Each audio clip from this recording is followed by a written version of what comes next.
The following is a paid commercial program paid for by the Dillon Gage Wealth Management Companies and does not reflect the opinions or advice of KRLD or CBS Radio. Welcome to the Common Sense Investing, or CSI show, with Victor McClure and Guy Allard from the Dillon Gage Wealth Management Companies. For the next hour, Victor and Guy will answer your financial questions with their own brand of plain-spoken language and hard-hitting style. If you've got financial questions, they've got answers. Welcome to the show. I'm Victor McClure. I'm your host and the president of the Dillon Gage Wealth Management Companies. My co-host, Guy Allard. How you doing, Guy? Hey, happy Saturday to all. We got a couple of good compliments from listeners here this last couple of weeks. One of them said, I can't tolerate financial shows too much, but yours I can almost. I was like, hey, that's better than a win. That's better than the evil emails we get from every now and then. Yeah, I got to check the latest thing, but the last 2 times we checked the ratings, we're the number 1 financial show. That's good to know. I get carrying to this guy with the best of the worst lot. All of them are terrible, but yours is it's like, at least you're answering questions and giving me some information. I'm like, all right. Well. We tried to, right? Hey, did you see Thursday the stock market finally made up for the losses from the beginning of the year? Oh, yeah. What I think is that so-called dead cat bounce. Well, I'm thinking that with the U.S. economy and the European economy. I was listening to one of Reagan's old economists, and he was talking about and we've talked about it a lot, about the Fed being too involved in their interest rates and lowering them all, and that really doesn't help Main Street.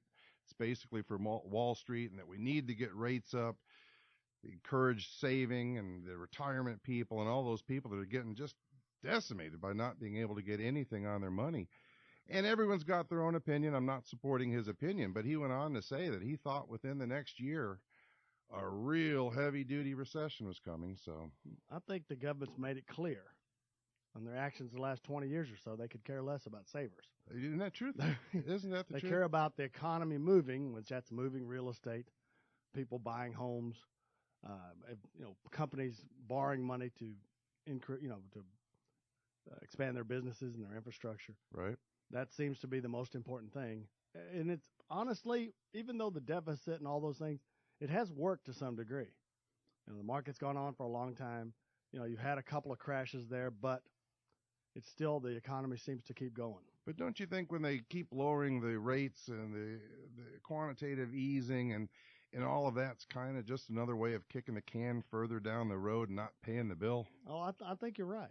I think now it's gotten so bad, though, the sticker shock, if you had to actually change everything to get back to positive and all, it would be horrible. Make it tough, wouldn't it? Yeah, there's not much else you can do.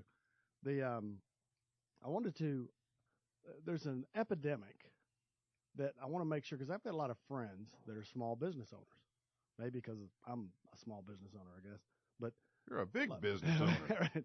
But there's a lot of that they don't really understand or take advantage of retirement plans.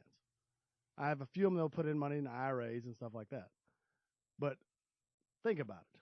$5,000 a year or $6,500 a year, if you're over 50, is not going to get you where you need to go if you're a 50-year-old business owner. It's not going to get you there. You're not going to be able to get any kind of income off of that worth anything. So you have to be thinking about those other kind of retirement plans. So this is for business owners and individuals. Anybody that tells you, it's almost every week. We've been doing this 30 years each, Guy. Almost every week, somebody comes to me. They're either not investing in their 401k because they don't like the choices, or they're only investing 3% because that's all their cheap company would give is 3%.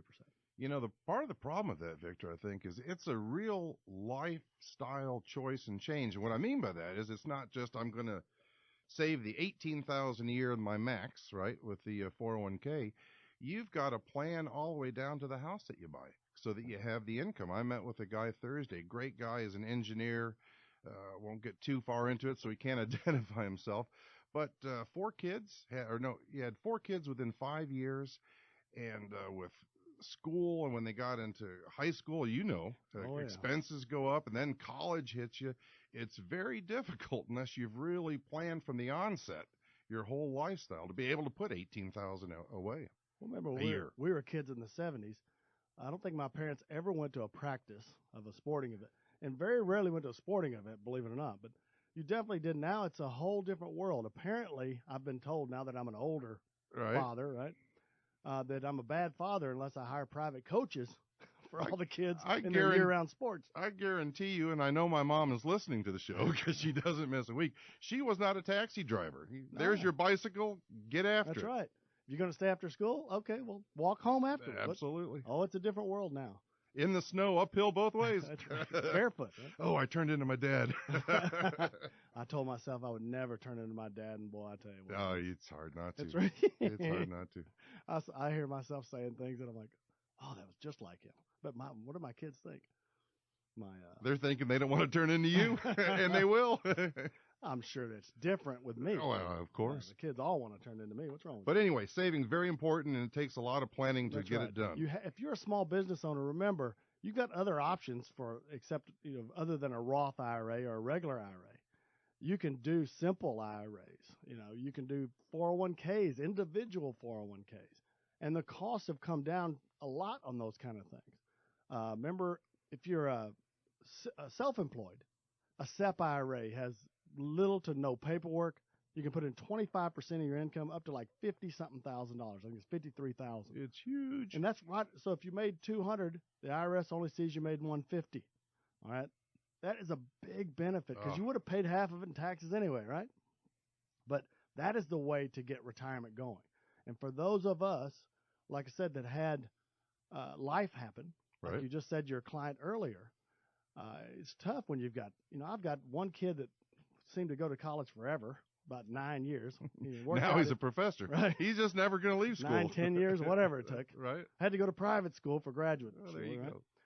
Then I got 3 more coming. So I feel you. But it's so important because think about it. You can get a loan.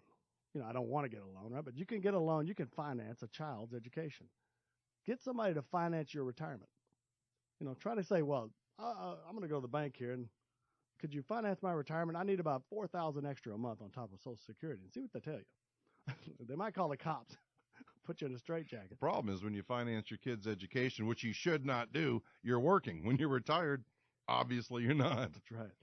But there's all kinds of things you can do with a 401k. And like I said, if you do a simple, regular 401k, you can put up to $53,000 in those things, and some of those too.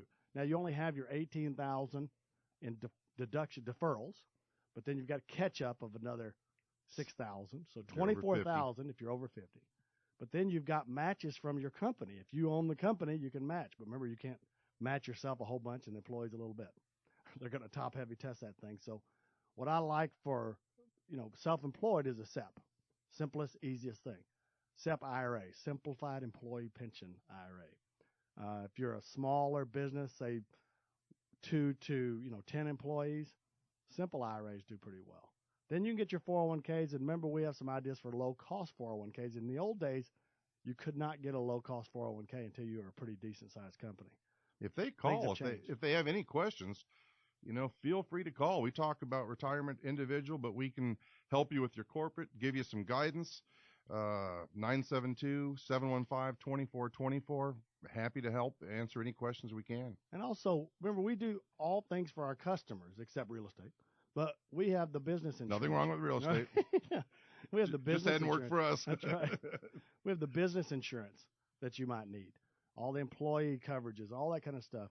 We even do health insurance for small businesses. And so we can help you along this way because having an advisor in this capacity is really important. Because number one, we're looking out for you and some kind of exit strategy so you can retire. My father was a successful businessman, and then he kept the business going when it was going down, right? Oh, yeah. And ended up broke before he passed away because of failure to plan. And so planning is so important, but the number one thing in saving money for retirement is retirement accounts. And so don't ever let a broker or advisor or somebody on the radio or television tell you they have got a better alternative than your 401k. And as you allocate your 401k, if you're young, the market, in my opinion, now everything may be different, but the stock market should be about as risky as you're going to get. They're going to tempt you with high potential returns, either in oil and gas or trading strategies or all sorts of different stuff. And they'll have a custodian that will facilitate this for you. Doesn't mean it's safe enough for your IRA. Yeah, you just got to be careful. Everybody kind of has that herd mentality. They're going to go all in with everything. What's somebody going all in right now with, Guy? Real estate, right? Absolutely. They're going all in with real estate. What were Why? they doing? Because it's hot right That's now. right. A few years ago, oil and gas. Everything in America or throughout the world, they always overdo it. So if gas is going up, everybody's going to drill everything, right? That's right. And then it's going to crash. Real estate's the same way. Real estate market crashed a long time, and they quit building apartments and things like that. Then they started building again. Now they're starting all that, and now you can get a really good rental property, but it's going to do the same thing as it always does. It'll cycle. And so that's why retirement plans are very important. If you have any questions or like to set one up, don't hesitate to call us at 972-715-2424. You can always go to our website at ilovemyretirement.com. Stay with us, folks. We have a break coming up. You're listening to the Common Sense Investing Show on News Radio 1080 KRLD. Welcome to the Common Sense Investing Show, where your investment strategy is based on common sense instead of some sales pitch. Here's Victor McClure and Guy Allard. Welcome back to the show. During the last segment, we were talking about the importance of retirement plans. And if you don't have one, I suggest getting one. If you have a company that offers a 401k or anything like that, I highly suggest getting involved in it as much as you possibly can afford.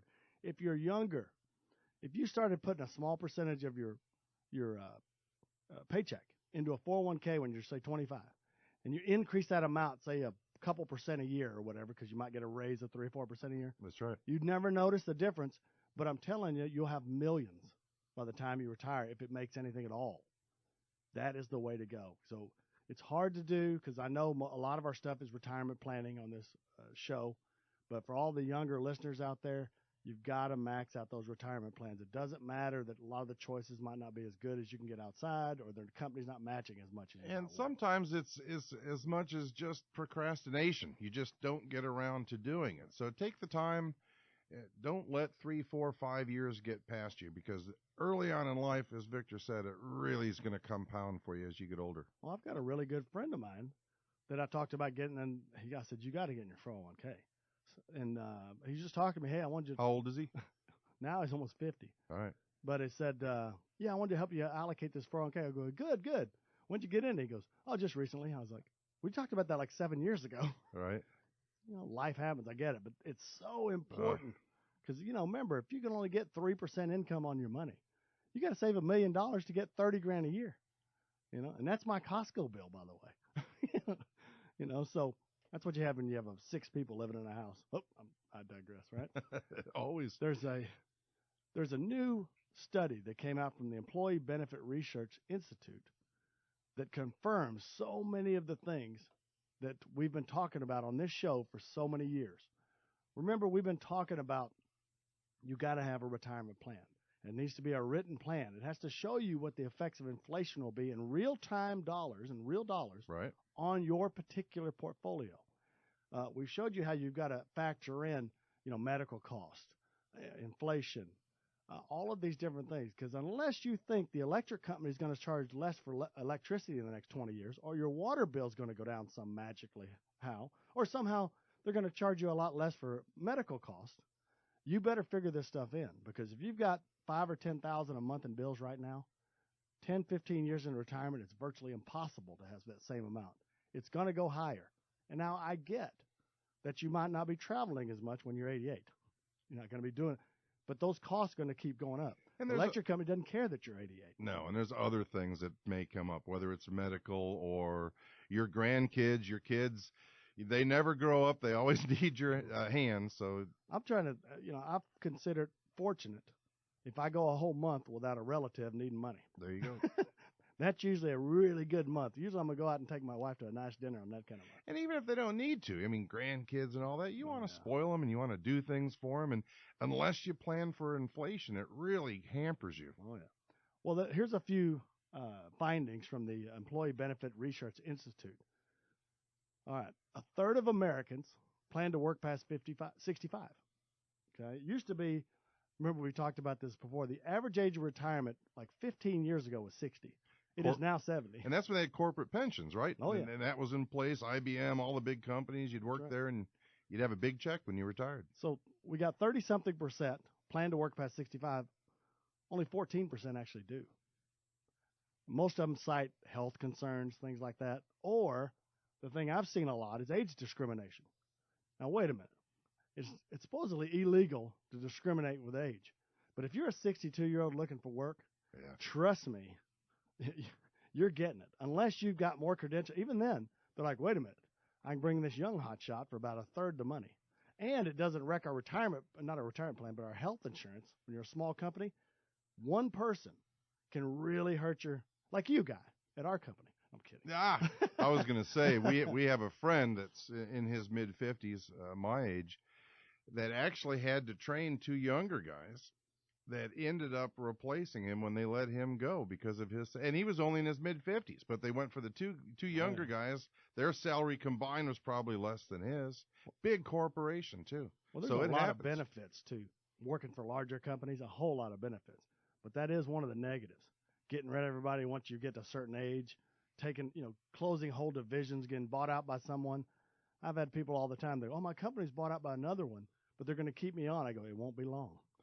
I know of a couple Be careful. companies right now through clients that wide sweeping cuts are going through. Divisions are being shut down. So you don't know. The visibility isn't always there. You have to plan. There's one thing that I've always seen, another finding from this study. You've heard those reports that it takes $250,000 a person just for medical costs during retirement. Honestly, I could never make those numbers work. I could never make that work. Because, yes, Medicare is going to cover your big stuff. So even if you got deductibles and all those different kind of things, prescription drugs, Right. I still can't get $250,000. They came out, it was $41,000 per person. $41,000 is what the average person is actually spending beyond, like for deductibles and prescription drugs and all that kind of stuff and copays. Per lifetime. That's right. And so now I can make that math work. That seems more reasonable. Don't get me wrong. I've had these headaches lately, and I've got a lot of pills in my thing. I used to make fun of my old man. He had a bunch of pills. I'm like, Grandpa, that's a lot of pills. I'm pretty sure I have more now. What happened? I don't know. I want to go back about 20 years. I want my brain to stay. From your lips to God's ears. That's right. All right. Also, it is so important. Well, we got a break coming up in a minute. But we're going to talk about this study, and then we're going to go over your questions. Everybody likes it when we go over questions. Stay with us, folks. Don't hesitate to call us if you have any questions, 972-715-2424. You can go to our website at ilovemyretirement.com. Stay with us, folks. You're listening to the Common Sense Investing Show on News Radio 1080 KRLD. Welcome back to the Common Sense Investing Show, hosted by the kings of common sense, Victor McClure and Guy Allard. Welcome back to the show. We're talking about the latest study from the Employee Benefit Research Institute, but it's talking about the reasons why we've talked about it's so necessary to have a retirement plan, a written retirement plan in place. It's so important to know what inflation is going to do to your portfolio over time. It's so important to stress test your portfolio. You know how many times people come into my office saying, I'm about dividend-paying stocks. I've got this. I go, what's your worst case? If it's stress test, he goes, oh, I'll never make less than 6% a year. I go, really? Are you kidding me? Then you find out it's a fourth of their money is actually in stocks. I go, well, what about this other 3/4 making 0.1? Well, on that, I go, all portfolio, you got to stress test. Which means, sorry to interrupt you, which means the stock, if it's a quarter, has to be making 24% to average 6% for the whole portfolio. Right. You've got to put it in there and stress test it, because if you can stress test a portfolio, even with inflation, and you still don't have to eat cat food when you're 80, that's a good plan. But if it has a deal where the market has to do this, or interest rates have to be this, I don't know about you, but that stuff doesn't work for anybody.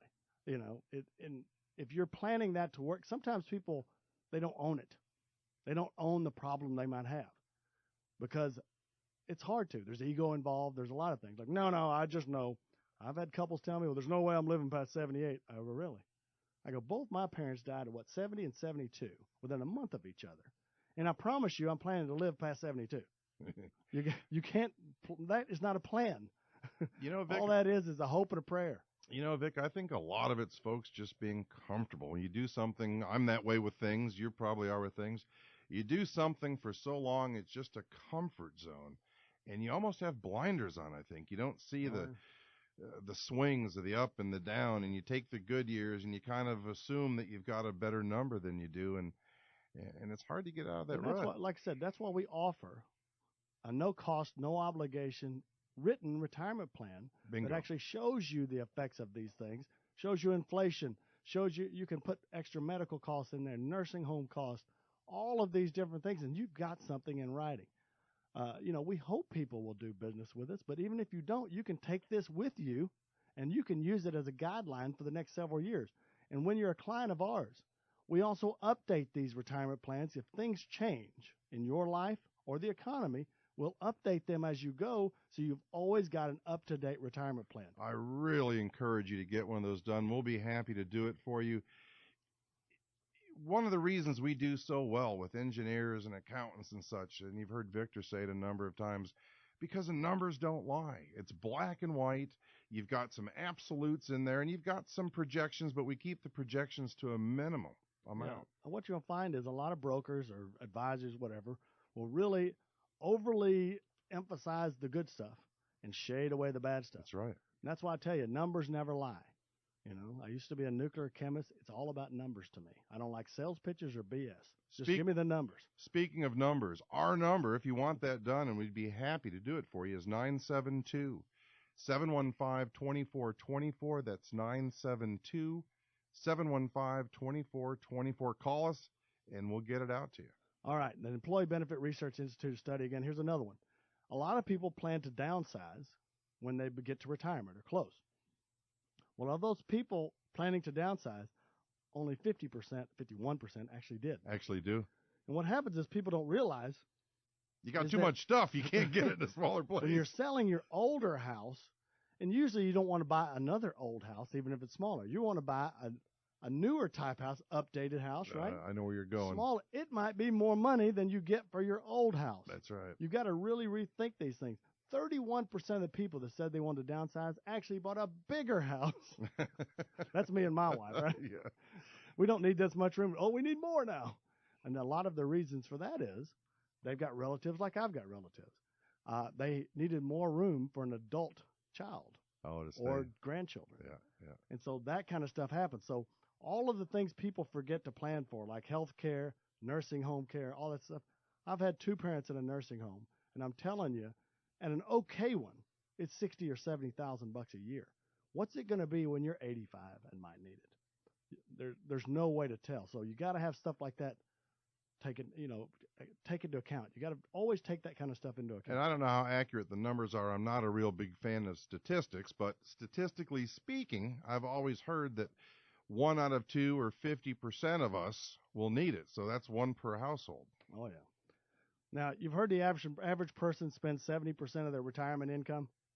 In other words, you're making $100,000 a year, you'll spend $70,000 a year when you retire.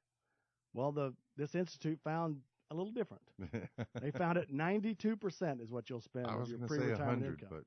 And that's why our retirement plans are not based on 70%. We base them on 100 because I want to be a little more conservative with this plan. I don't want to base it on 92 and you spend 94, right? And so base it on 100. I'll mention it next break. Yeah, because people don't realize you have more time to spend money when you're not working all day or hobbies or anything else. You'll feel it. I spend all my money on Amazon or whatever on the weekends. It's not during the week. I'm working. That's right. And so stay with us, folks. We've got a break coming up. Remember, if you have any financial questions, call us at 972-715-2424. Stay with us. You're listening to the Common Sense Investing Show on News Radio 1080 KRLD. Welcome to the Common Sense Investing Show, where your investment strategy is based on common sense instead of some sales pitch. Here's Victor McClure and Guy Allard. Welcome to the show. Remember, folks, for many, many years, we've talked about the benefits of guaranteeing retirement income and then using the stock market to help cover inflation after that. Instead of putting everything in the stock market and hoping it produces, you're guaranteeing it produce. Now, all of the studies you'll see are coming out, confirming what we've been talking about for so many years. Now, they may differ on the type of annuity to use or type of income-producing vehicle, but it's the same. At least at a minimum, guarantee your hard expenses. But here's another, because all the things have been changing, just like we said they are. We've been saying this for years. That study from the Employee Benefit Research Institute said a 50-50 portfolio. In other words, 50% stocks, Right. 50% bonds or cash or whatever. 4% withdrawal rate, there is no such thing. The 3% is the new 4. So because a 4% withdrawal rate, in other words, you got $1 million, you take out $40,000 a year, it has a 40% chance of you going broke before you die. That's a standard 30-year retirement. Now, I understand some people say there's no way I'm going to retire 20 years because I'm going to die. You never know. You've got to plan for both you and your spouse. That's right. Just because you might pass away, your spouse might live another 20 years or so. You know, you have to, because once a couple reaches 65, there's a real good shot one of them gets to 90 or 92. That's right. And so you have to, a lot of people, it's weird. Couples been together for 40 years. They still think individually when it comes to some of this stuff. Well, I'm not taking Social Security till hen because there's no way I'm going to die till then. When actually the biggest Social Security is going to stay with you till both of you go. Right. And so you have to plan that way. You know, you were talking just before the break, and I was going to try to get it in, and the break came up about inflation and being prepared and downsizing, and most people plan to and they don't. We have some wonderful tools. In fact, a new one just came out at the beginning of March, correct me if I'm wrong, that not only can we project a guaranteed income on it for you, but as the market goes up, and it's going to go up sometime during your retirement, your income goes up. So it's almost a hedge. So think about it. You plan for retirement. You plan to get your bills covered. You've got $7,000, $10,000, whatever your number is a month. So we've planned for this ahead. Here comes the date. It starts. You're getting your $7,000 or your $10,000 a month coming in, and it increases as the market goes up. And Every time the market goes up. Yeah, and it's a tremendous inflation and would love the opportunity to sit down and show it to you and see if it might work for you. That's been one of the only negatives to like annuity income in some cases because it can't keep up with inflation long term. But now they have some really interesting options that allow you inflation protected income, which is pretty good. No fees on that That's one right. either. 972-715-2424. Again, 972-715-2424. There's a new AXA slogan that I really liked. It said, few things in life are guaranteed. Income can be one of them. And we've been saying this stuff forever. It's amazing how many people are jumping on the bandwagon, how many companies are jumping on the bandwagon. Because remember, this is called the Common Sense Investing Show. Does it make common sense not to guarantee that the water bill is paid every month, not to guarantee your mortgage or whatever your bills are? Make sure they're paid. If you want to gamble on a trip to Tahiti once a year, do that, but don't gamble on the water being turned off. That's right. And so that's what we always say. Remember, if you'd like to take advantage of our no obligation, no cost retirement plan and Social Security Optimizer and stress test, don't hesitate to call our hotline at 972-715-2424. 972-715-2424. All right, now we'll go over your questions. Remember, these are questions that we receive from individuals, their listeners to the show, their clients, their prospects. Anytime I hear one or that I think will appeal to a broad audience, I want to share it with you. And so these are the ones that came in the last week or so.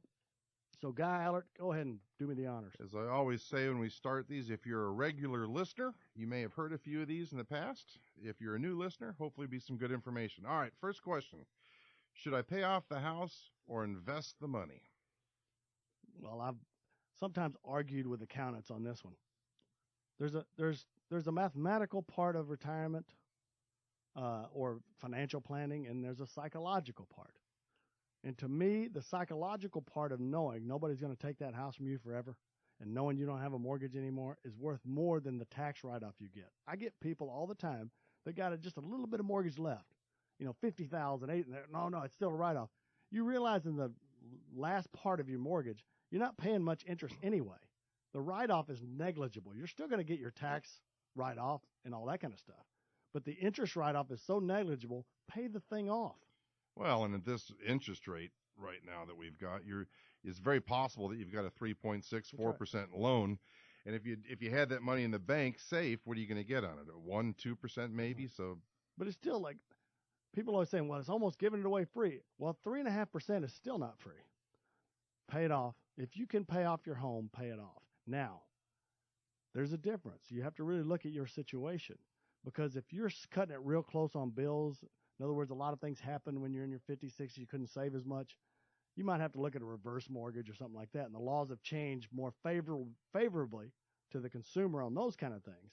But you might have to look at something like that. But if you can afford it, I always think paying off the mortgage is a good idea. Yeah, and I'd add, I don't think we differ on it, but I'd be real careful before I got into a reverse mortgage. Nothing wrong with them. They're not shady, any of that. But you're signing away pretty much everything on that just to forego a payment, and everything else is accruing. I mean, you really have to be in a spot. And there's a lot of people, a lot of mortgage brokers out there that want you to do it because it's in their best interest. Yeah, just got to be careful. But sometimes it's a person's only answer. No, I agree. I'm short $1,500 or whatever, and this will save it.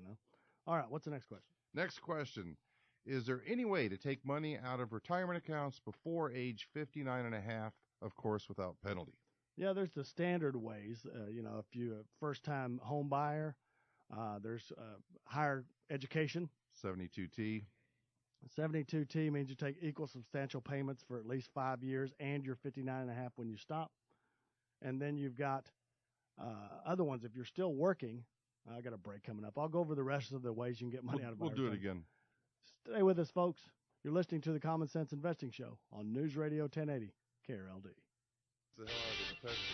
Welcome back to the Common Sense Investing Show, hosted by the kings of common sense, Victor McClure and Guy Allard.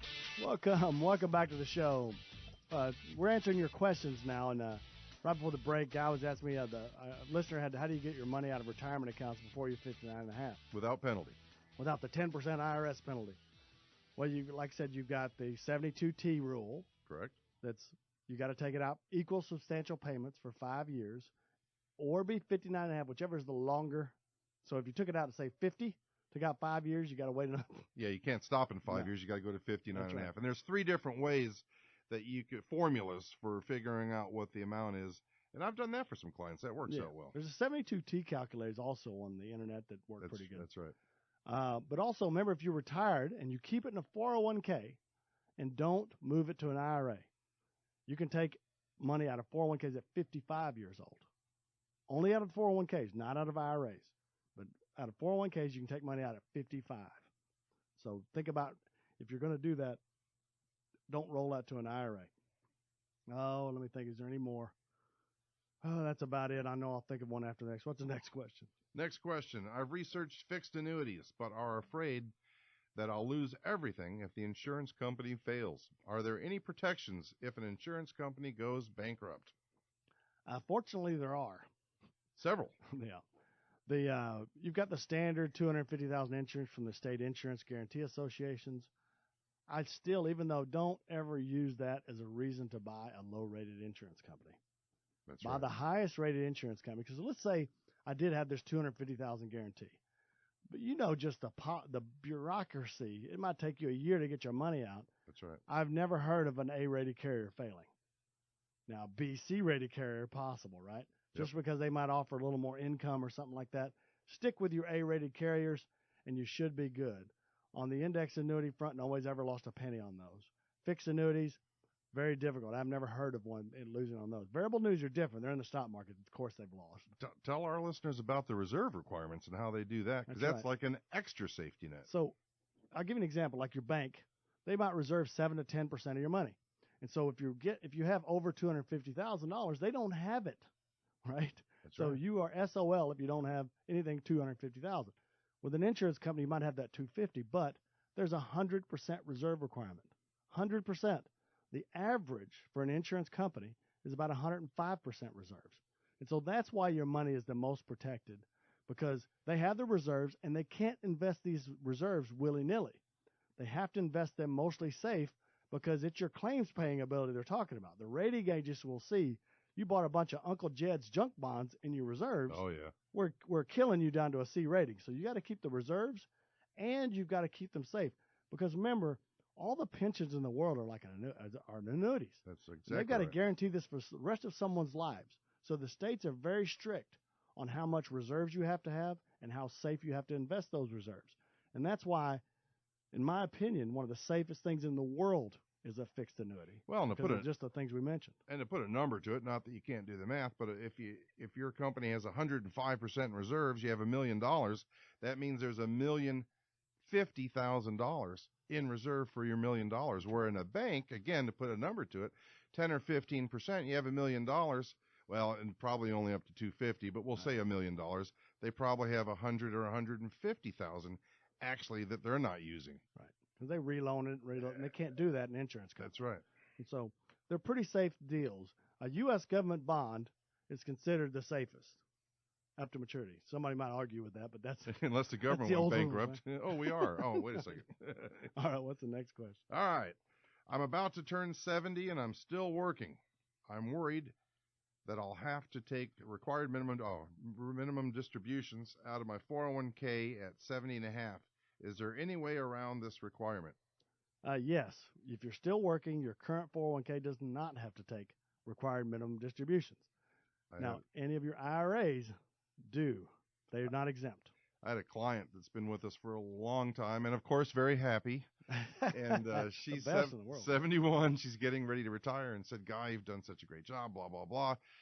I want to do an in-service withdrawal with my 401k, and let's put it somewhere and get this income. And then in a year when I retire, we'll turn it on and the whole deal. And we sat down and we looked at things and I said, it just doesn't make sense for you. Right now, you're not required to take any distributions. As soon as you move it out, you are, and that kind of boogers up the program. So let's revisit it in a year when you retire. We can use some of your other retirement accounts to cover your RMD and let that defer for another year, even though you'll be 73, because the RMDs don't have to come out of the specific accounts. You can have one account cover another. Okay. So anyway, there's interesting things we can do. You can combine your IRAs and take it out of just one if you've got one that you don't want to have to sell something with or whatever. Absolutely. But that leads me a little another direction. Remember, if your IRAs, I've got people all the time, I've got $1 million in IRA. I want to leave this $1 million to my kids. Well, first off, because of required minimum distributions, it's going to be highly, highly unlikely you're going to leave $1 million to your kids. If you got half of it left, if you live to 85 or so, that's going to be pretty lucky because the government's going to increase the amount you have to spend every single year until you die. They want to get their tax money. In other words, if you pass it down to a younger generation, their life expectancy is obviously a lot longer than yours, and so they can't get their tax money. And so they're going to increase that amount. They're going to make you take that out, and that's why I like using those kind of accounts as income generators.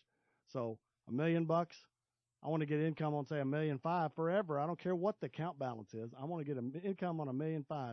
That's why I like income-producing things for retirement accounts, because it's a guaranteed depleted asset. And whatever's left, the kids will have. That's right. I want to thank everybody for listening to the show this week. Next week, we're going to have some more questions and some more great topics. Don't hesitate to call us if you've got a financial question or like to take advantage of our no obligation, no cost retirement analyzer, stress test, Social Security optimizer. Our number is 972-715-2424. Again, 972-715-2424. I'm Victor McClure for Guy Allard. We always appreciate your time. The preceding show was paid for by the Dillon Gage Wealth Management Companies and Victor McClure and is for informational purposes only and not a solicitation or representation of any particular investment product or service. Any views and opinions do not constitute financial, legal, or tax advice. Consult with your appropriate professionals before making any investment or savings decisions. Always consider your risk tolerance, time horizon, and objectives to make any financial decisions. There is never any guarantee of future success or performance. The preceding was a paid commercial program paid for by the Dillon Gage Wealth Management Companies and does not reflect the opinions or advice of KRLD or CBS Radio.